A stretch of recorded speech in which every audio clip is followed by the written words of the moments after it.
Bismillahirrahmanirrahim. Alhamdulillahirabbil alamin wassalatu wassalamu ala asrofil anbiya wal mursalin wa ala alihi wa sahbihi ajma'in. Allahumma salli ala sayyidina Muhammad al-fatih lima ughliq wal khatim lima sabaq nasiril haqqi bil haqq wal hadi ila siratikal mustaqim wa ala alihi wa sahbihi haqqa qadrihi wa miqdarihil azim. Alhamdulillah. Hadirin yang dimuliakan oleh Allah Subhanahu wa taala, alhamdulillah masih dikasih kesempatan belajar ya. Semoga ilmu yang kita pelajari jadi ilmu yang bermanfaat baik untuk diri kita, keluarga kita, saudara kita dan muslimin yang lainnya. Amin ya rabbal alamin. Masih mengenai masalah beberapa nama-nama ulama yang mana mereka termasuk min ahli sunnah wal jamaah, bahkan bahasa bisa dibilang rajanya atau ya pemimpinnya para ulama di zaman itu ya. Siapa saja mereka ya? Wa min rijali hadhihi tariqah man kana sya'nuhu al-iqtisara minal ilmi ala ma la budda minhu. Dan termasuk ulama-ulama daripada jalan yang kita anut ini, yaitu jalannya Ahlus Sunnah wal Jamaah, yang mana mereka sya'nuhu ya, tujuan mereka al-ikhtisar, simple, minal ilmi, dari ilmu, mala budda minhu, dari apa yang wajib. Ilmu ini kaake pun ya tetap ake. Jangan jangan salah paham, dianggap ilmunya tidak banyak itu dianggap ilmunya seperti kita. Enggak ya, ilmunya tidak banyak itu dibanding Imam Syafi'i, karena kalau Imam Syafi'i, Imam Ahmad ibnu Hanbal itu mereka orang-orang yang duduk di kursi fatwa. Kalau yang lainnya ini mereka enggak duduk di kursi fatwa, bukan tidak bisa, mereka mampu, tapi memang mereka lebih banyak menghindar. Bahkan di zaman para sahabat itu disebutkan oleh Imam Hasan al-Bisri, beliau mengatakan apa? Waktu itu saya duduk di masjid Nabi, ada puluhan sahabat saat itu yang duduk.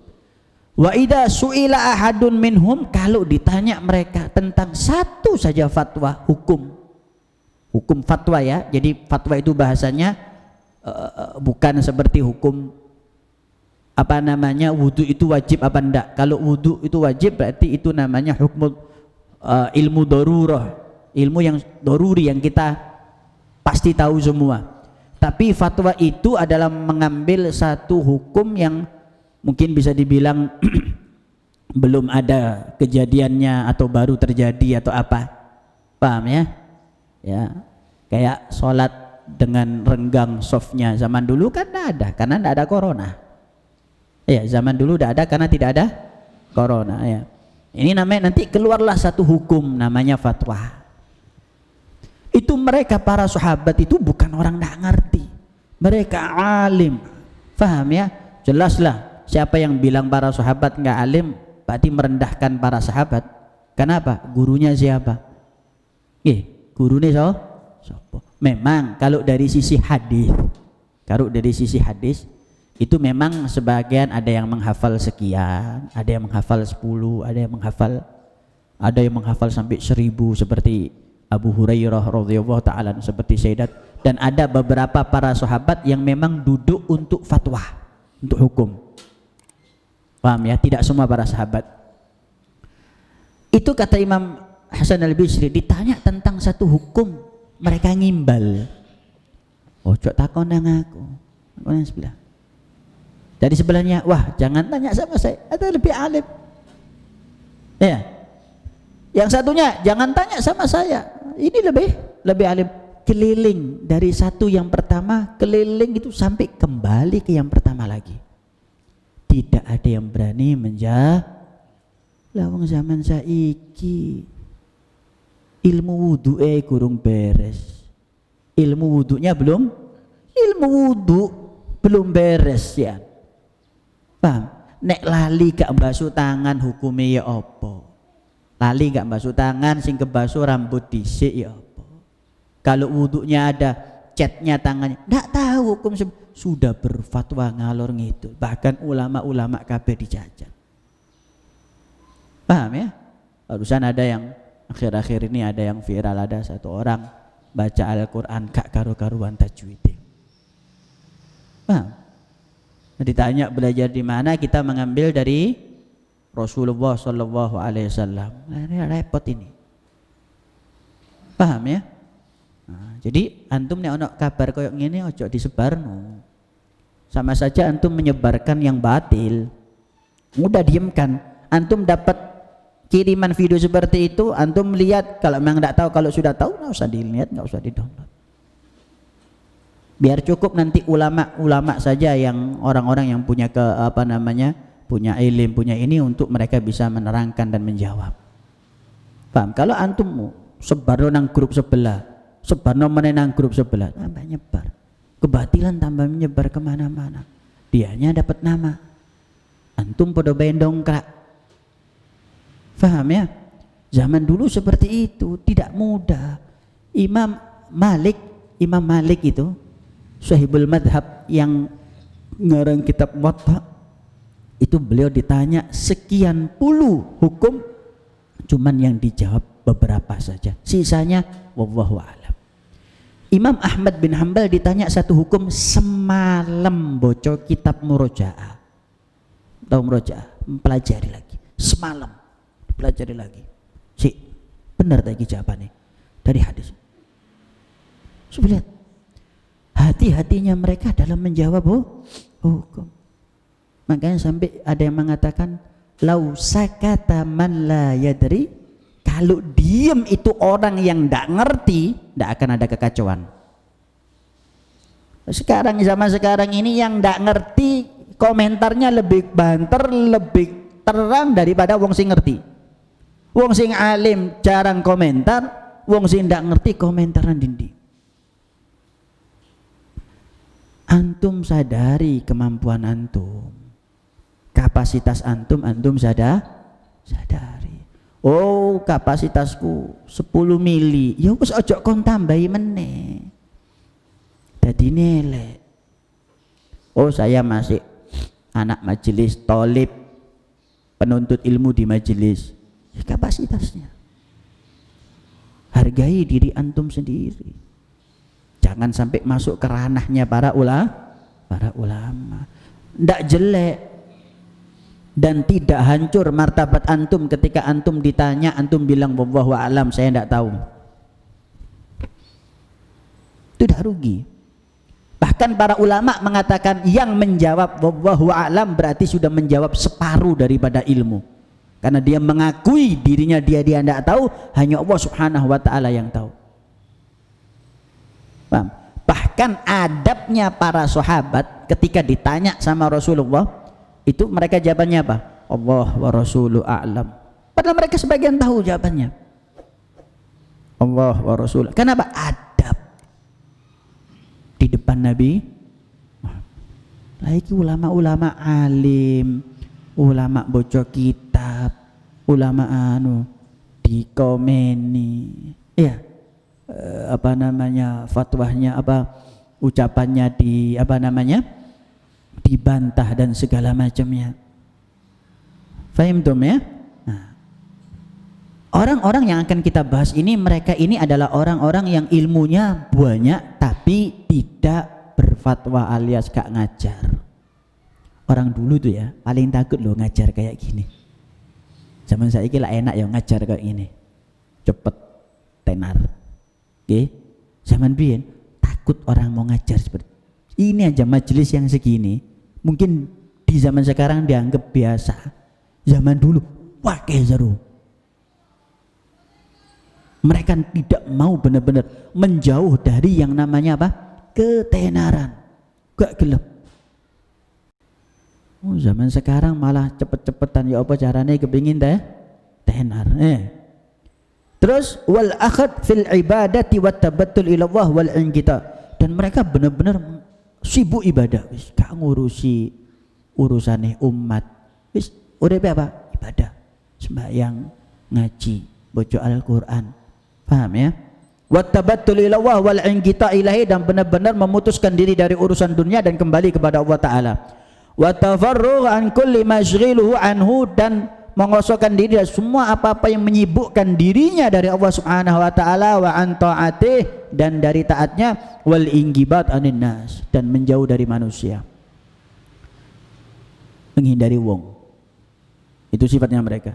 Wal firar minhum, lari dari mereka. Siapa contohnya? Mithil Uwais Al-Qarani. Seperti siapa? Imam As-Sahabi, Sayyidut Tabi'in, rojoe para tabi'in. Ada sahabat, ada tabi'in. Tabi'in adalah orang-orang yang bertemu dengan sahabat dan tidak bertemu dengan Nabi Muhammad. Para sahabat ya adalah orang-orang yang bertemu dengan Rasulullah dalam keadaan mukmin setelah diangkatnya Rasulullah jadi rasul, syaratnya. Paham? Dalam keadaan mukmin di bumi, bukan di langit ketemunya. Di bumi, bukan di langit ketemunya. Paham ya? Ini kriteria sahabat. Walaupun tidak dilihat oleh Rasulullah, tapi dia melihat Rasulullah, itu sudah dianggap sahabat. Jadi dia ketemu sama Rasulullah, tapi pas kebetulan Rasulullah tidak melihat dia. Wah, ini sahabi. Tapi mukmin. Paham ya? Mukmin syaratnya. Yang kedua apa? Di bumi, bukan di langit. Makanya ada sebagian malaikat menyandang titel sahabat. Tahu kurung enggak? Malaikat menyandang titel sahabat. Siapa? Malaikat yang ikut perang Badar. Malaikat yang ikut perang, karena bertemu sama Rasulullah di mana? Di bumi. Sebagian ulama mengatakan bertemu sama Rasulullah di bumi. Nyandang titelnya para sahabat. Jadi sahabi juga malaikat. Itu para sahabat yang ikut perang di saat perang Badar. Ini dia sahabat. Kalau tabi'in, dia bisa hidup di zaman Nabi Muhammad, tapi dia nggak sempat ketemu sama Rasulullah. Seperti siapa? Uwais Al-Qarani. Uwais Al-Qarani ini hidup di zaman Nabi Muhammad. Tiap kali dia pamitan sama ibunya, Bu, saya mau ketemu sama Rasulullah. Jadi ibu nak, nek kon lunga, sing ngrambut aku sapa? Yang ngerambut aku ini siapa? Yang ngasih makan siapa? Sabar. Dapat ilmu dari mana dia? Dia dapat ilmu dari setiap kali ada orang yang datang dari kota Madinah, paham? Ke Yaman, itu dia ambil ilmu. Ada sahabat ini datang, ada orang habis ketemu sama Rasulullah, dia cerita, dia dapat ilmunya. Dia amalkan. Oh, ada sholat, ada zakat, ada, dia amalkan. Itu Uwais Al-Qarani. Tidak mau diliput. Bahkan kalau ada yang tahu kedudukannya dia, lari dia. Dia senangnya hidupnya di tempat-tempat yang kumuh. Paham ya? Di tempat-tempat yang kumuh. Sampai Rasul sallallahu alaihi wasallam saja ya mengatakan kepada Sayyidina Umar, ya, inna khairat tabi'ina rajulun yuqalu lahu Uwais. Sebaik-baik tabi'in itu seseorang yang namanya Uwais. Rasulullah enggak pernah tatap muka sama Uwais. Yang menyambungkan apa? Cintanya Uwais terhadap Rasulullah.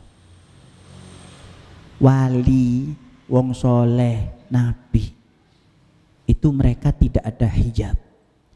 Siapa yang prasangka baik terhadap mereka, mereka kerasa. Paham ya? Siapa yang prasangka jelek terhadap mereka, mereka kerasa.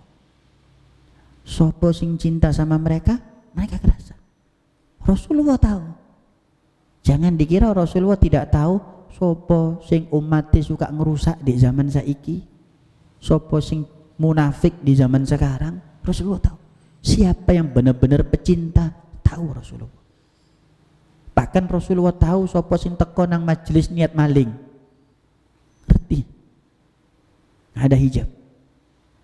Paham ya? Satu buktinya contoh Uwais hidup di Yaman, di kota Madinah. Rasulullah SAW nggak pernah dengar yang kelompok dari Yaman cuman hanya dari beberapa suku saja, tidak semuanya. Sukunya sukunya Uwais Al-Qarani itu dari suku Murad tidak pernah datang ke kota Madinah. Tapi Rasulullah tahu. Bahkan Rasulullah memuji Uwais Al-Qarani sebelum ada orang yang kenal siapa itu Uwais Al-Qarani. Sufu lihat mahabbah, antum lihat cinta. Bayangkan antum lihat orang bisa dirubah, ya, baik kedudukannya dia, baik statusnya dia, bisa dirubah gara-gara cinta. Kalau yang namanya Uwais kepingin ketemu sama Rasulullah itu sudah gak kuat sudah. Dan sampai akhir hayatnya dia nggak pernah memandang wajahnya Nabi Muhammad secara zahir. Makanya dia tabi'in. Tapi Rasulullah SAW sudah memberikan kabar-kabar gembira indah untuk Uwais Al-Qarani yang tidak diberikan kepada siapapun. Bayangkan tabi'in tapi dapat bisyarah, kabar gembira langsung dari lisannya Rasulullah. Tabi'in loh ini, bukan sahabat. Bayangkan ya. Apa kata Rasulullah? Inna khairat tabi'in, sesungguhnya seseorang sebaik-baik tabi'in, rajulun, seseorang yugalu lahu Uwais, wa kana lahu walidah, dia punya seorang ibu, wa kana barran biha, dia sangat bakti sama orang tuanya, wa kana bihi bayat, dia ada tompel putihnya, bahkan sampai tompel yang di badannya Rasulullah tahu. Rasul nek sampean teman-teman cinta karo Nabi Muhammad ngerti Rasulullah. Kertek susai atine sampean ngerti Rasulullah. Paham ya? Indahnya orang-orang yang cinta. Enggak ada hijab. Paham ya? Famurru an yastaghfir lakum. Mintalah kalian untuk istighfar, memintakan ampun untuk kalian. Sahabi Umar, ya, Sahabi Umar, sahabat Sayyidina Umar yang kita tahu keistimewaannya, itu Sayyidina Umar kalau jalan di satu gang, itu setan lari, disuruh minta istighfar, minta doa kepada siapa? Uwais Al-Qarani. Paham ya? Fadilah, keutamaan yang begitu besar, ya. Bahkan dalam hadis yang lain Rasul mengatakan kalau orang ini bersumpah diijabahi spontan sama Allah Ta'ala. Radhiyallahu ta'ala anhum warḍah. Hidupnya sholat, ngaji, sholat. Malam ini malam rukuknya panjang. Hadhihi lailatul sujud, malam ini malam sujudnya panjang. Malam ini malam berdirinya yang panjang. Hidupnya ibadah. Radhiyallahu ta'ala anhum warḍah. Bahkan sampai disebutkan apa? Ma'rufun fis sama', masyhurun fis sama', masturun fil ardi. Dia tenar di langit, tapi di bumi enggak tenar. Ya tetap aja tenar. Sampai sekarang enggak kenal. Saat itu saja dia hidup, orang enggak ada yang kenal sudah. Beliau wafat sampai sekarang tenar. Padahal Rasulullah SAW sudah mengatakan apa? Di langit dia tenar, di bumi dia tertutup di zamannya dia masih hidup saja. Uwais wafat, heboh semuanya. Bahkan sampai sekarang kita ambil ilmunya Uwais, kita ambil akhlaknya beliau, kita selalu dalam majelis kita sebutkan fadailnya Uwais Al-Qarani. Bahkan semua anak kecil saja tahu tentang siapa itu Uwais Al-Qarani. Coba lihat, tenar enggak? Tenar, dia tetap tenar. Tapi nek sampean nelek tenar nang dunya nang langit kau ana sing kenal.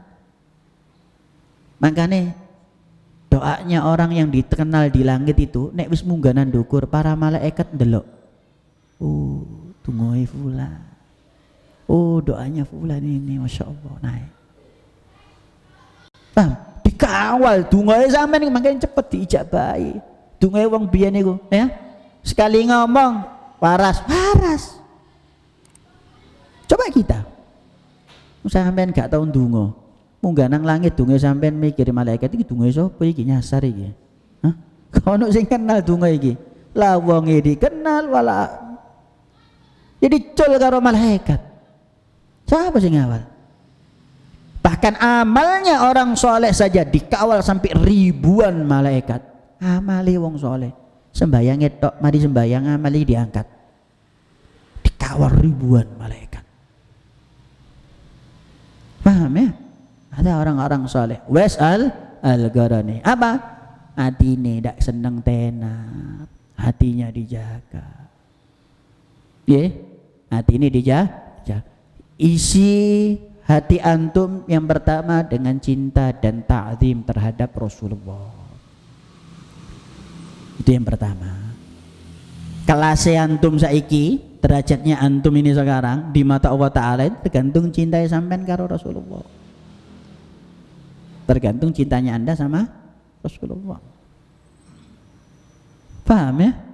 Lah, cinta sama Rasulullah itu banyak persyaratannya banyak. Banyak orang salah paham. Cinta sama Rasulullah sampai nek kepengin cepet tutuk nang Rasulullah itu syaratnya sim paling cepet gampang. Cintai guru-guru sampean dhisik. Cintai hormati guru-guru sampean dhisik. Iku sing paling cepet nutuk nang Rasulullah. Saya ini beberapa kali baca kitab ya, itu menceritakan yang orang yang hidup di zamannya Habib Abu Bakar Segaf, murid-muridnya Habib Bakar Segaf ya. Terus ada juga beberapa orang itu kadang mereka hidupnya mereka itu subhanallah ya, duduk di majelis tapi hormatnya sama guru-guru mereka subhanallah, mimpi Rasulullah itu mudah bagi mereka. Cepat mimpi Rasulullah, cepat mimpi orang-orang soleh itu subhanallah. Padahal kalau dilihat amal mereka biasa, dilihat amal mereka biasa, paham? Ibadah mereka biasa, ilmu mereka biasa. Cuman apa? Mereka ngambil jalur apa? Dari syekh, dari guru. Itu yang membuat mereka aja cepat. Jadi mereka cuma hanya duduk di majelis, tapi mereka ta'ziman sama syekh, ta'ziman sama hormat sama guru, hormat sama orang-orang soleh, khidmat sama mereka. Tanpa mereka sadari, murmur wis nang ngarepe pintunya Rasulullah sallallahu alaihi wasallam. Dan itu jalan yang paling banyak, sing paling cepat. Nek sampean kate ndelok Rasulullah tanpa melewati guru bisa lewat jalur apa? Sholawat. Piro sholawati sampean? Lah nek 10 yo repot. Ada satu syekh di Yaman, satu hari 30.000. Satu hari 30.000. Coba kira-kira sampean sempat mangan ndak dek 30.000? Gak sempat nyekel HP, wala sempat kerja. Sedino 30.000. Saya paksa 30.000 dalam sehari. Okay? Setahun kemudian baru saya mimpi, baru saya melihat wajah Rasulullah. Setahun. 10 orang dino sepisan. 10 orang dino sepisan. Kapan ketemu nih? Sampean ngenteni urip nang donya 1000 tahun. 30.000 itu orang-orang, kata guru kita Sayyidil Habib Umar Muhammad bin Salim Habib, beliau mengatakan apa? Diperseni dhisik nggih sholawat. Apa? Hati ini sampai benar-benar hati tersebut siap untuk memandang wajah Nabi Muhammad SAW. Bayangkan Al-Imam Al-Syekh Yusuf An-Nabhani, ini termasuk orang yang gambar sandali Rasulullah. Pernah tahu kan trompanya Nabi Muhammad. Kalau sekarang ono sing ditekek di kopia, ono sing ditekek di anu, ono sing ya. Itu yang gambar pertama kali trompahnya itu Imam Yusuf, Syekh Yusuf An-Nabhani. Dia hidup di zaman Al-Habib Ali Al-Habsyi. Paham? Masih baru. Maksudnya tidak terlalu lama zamannya. Dia nggak kenal sama, tidak pernah bertatap muka sama Al-Habib Ali Habsyi, paham?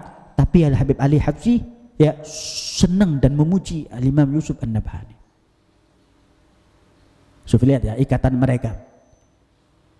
Dia minta kepingin, ya Rob, aku kepingin mimpi melihat wajahnya Nabi Muhammad yang dilihat oleh Sayyidina Abu Bakar As-Siddiq.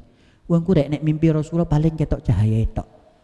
Ketok Rasulullah, ono Rasulullah teko dalam mimpinya. Sedek lungguh di mas, wis umumé rata-rata ngono mimpinya.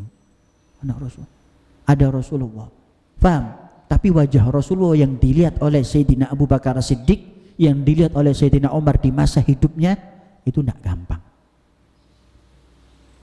Sahabat yang hidup di zaman Nabi Muhammad itu yang berani natap muka wajahnya Rasulullah seperti ini, kalau sampai ngedepi aku gini, paham?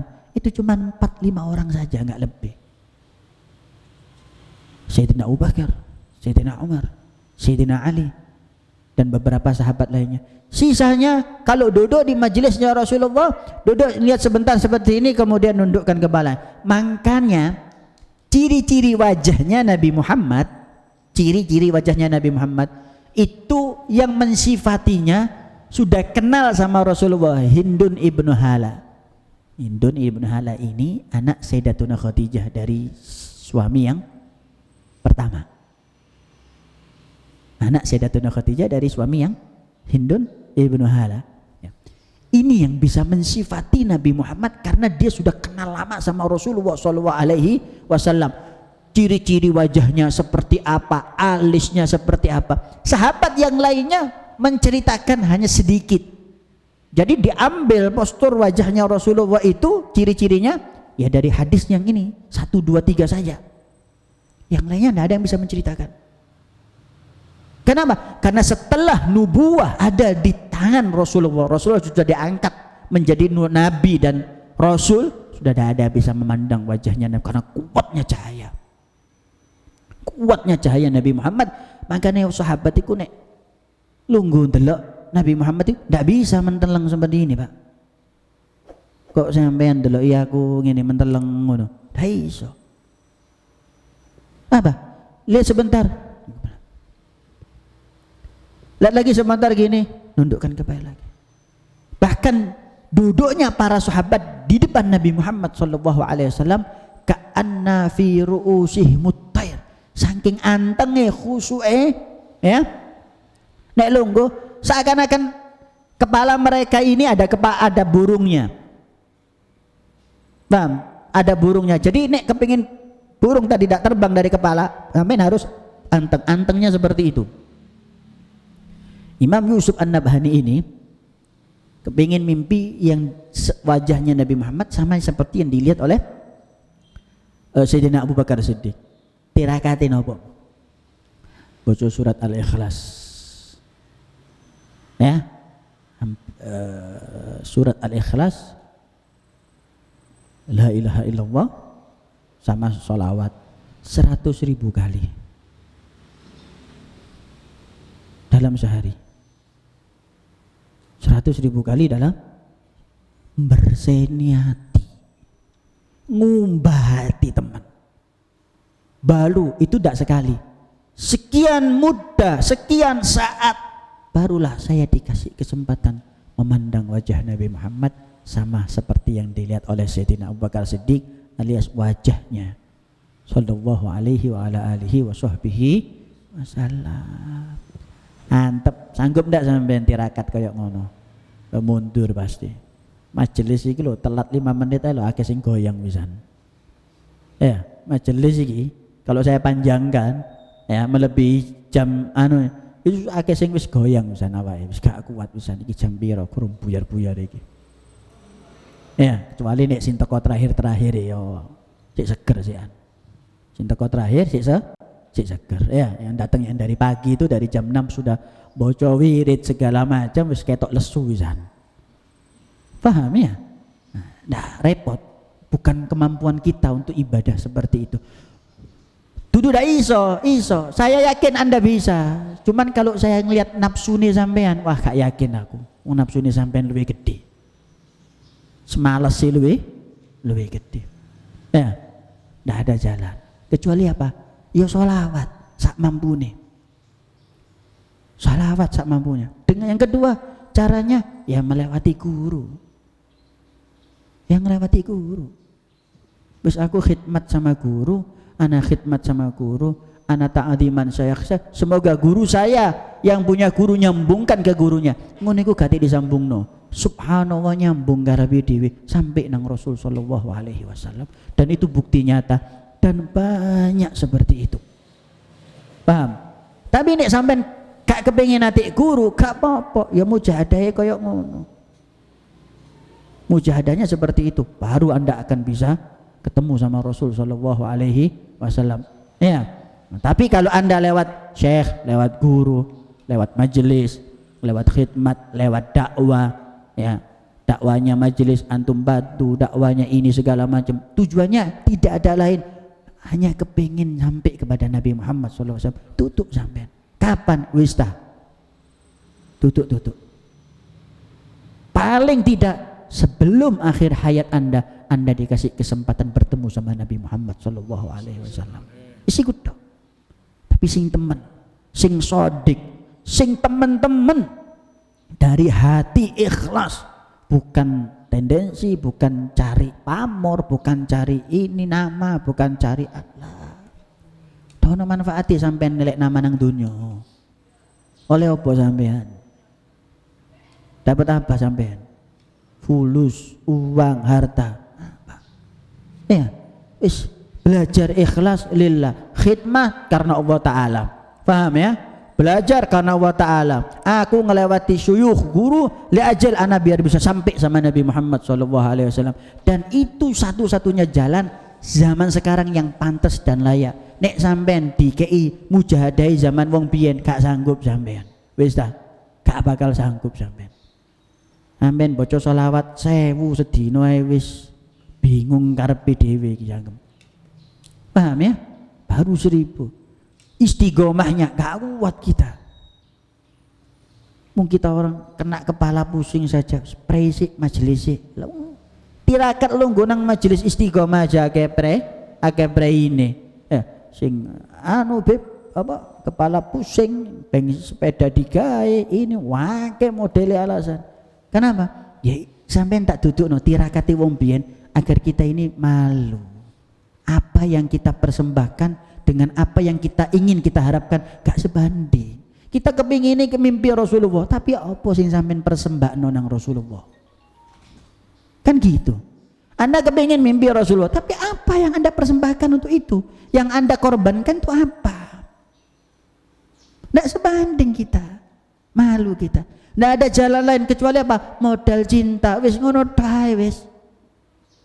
Tapi teman-teman cinta sama Syekh. Nggak mungkin sampean bisa cinta sama Rasulullah. Saya datik guru beb, saya langsung tiba nang. Jangankan kok nang Rasulullah. Saya mau langsung ke makam Malik Ibrahim aja beb, sunan ya. Tak tutup sampean tanpa melewati guru. Nggak ada ceritanya. Loh, Rasulullah Shallallahu Alaihi Wasallam, walaupun Rasulullah Mi'raj ketemu sama Rabbul Alamin, tetap perintah wahyu turun langsung ke Rasulullah apa melewati malaikat? Turun malaikat Jibril nggawa ayat Al-Qur'an. Loh, padahal Rasulullah sebelumnya itu sudah Mi'raj, sudah langsung ketemu sama Allah Subhanahu wa taala langsung. Makanya jangan ada yang berhayal lompat juga nak ceritane nurut aturan. Nek kepingin dah malah Rasulullah bukan tidak bisa ya, tapi tetap Allah Ta'ala menurunkan Al-Quran wahyu melewati siapa? Malaikat Jibril. Paham tum ya? Dari sinilah kita fahami bahasanya para sahabat, para tabi'in tidak bisa langsung nyampe ke Rasulullah. Katik sahabat wis aku langsung aja nang Rasulullah. tetap jalurnya lewat sahabat. Para tabi'in wa man tabi'ahum, dan sama seperti itu. Pintunya sampean sing ngarep iku, keran pertama iku sampean buka dhisik. Jur. Keran iki nek buka pertama masuk sampean terus nyambung sampai Rasul sallallahu alaihi wasallam. Tapi kalau keran yang pertama Anda buka, nggak bisa. Kadang-kadang kita ini terganjal gara-gara hati kita kurang temen yakin sama syekh. Itu aja sudah. Karena kurang yakin saja. Jadinya terganjal. Akhirnya apa? Barakahnya Rasulullah, barakahnya orang-orang saleh sedikit kita dapatkan. Padahal kata Al-Habib Umar yang sering saya ungkapkan sama antum, tahun kemarin Sayyidil Habib Umar datang, beliau mengatakan apa? Kalau ada seorang murid berguru sama satu syekh, tapi syekhnya ini bukan wali, wong biasa, tapi muridnya teman-teman yakin sama gurunya, dia benar-benar husnudzon sama gurunya, maka Allah Ta'ala akan mengirim satu orang soleh untuk membukakan jalan si murid tersebut biar dia terbuka dan dia sampai kepada Allah Subhanahu Wa Ta'ala, sampai kepada Rasul Sallallahu Alaihi Wasallam, bahkan tanpa sepengetahuan guru dan si murid tadi itu. Nyongkoi muridnya, aku barokah daripada guru nih, padahal guru dia wong biasa. Sampai seperti itu. Dan insya Allah kita dikasih keberkahan daripada guru-guru kita. Amin ya rabbal alamin. Wa mahdina fi man hadait, wa afina fi man afait, wa tawallana fi man tawallait, wa barik lana fi ma a'tait, wa qina syarra ma qadait, fa innaka taqdi wa la yuqda alaik, wa innahu la yadhillu man walait wa la ya'izzu man adait, tabarakta rabbana wa ta'ala. Muhammadin nabiyil ummi wa ala alihi wasallam. Walhamdulillahi rabbil alamin. Ala ma nawa syekhi al-Himar Muhammad bin Salim bin Hafid, wa ala ma nawa salafuna salih, wa ila hadratin Nabi Muhammad sallallahu alaihi wasallam. Al-Fatihah.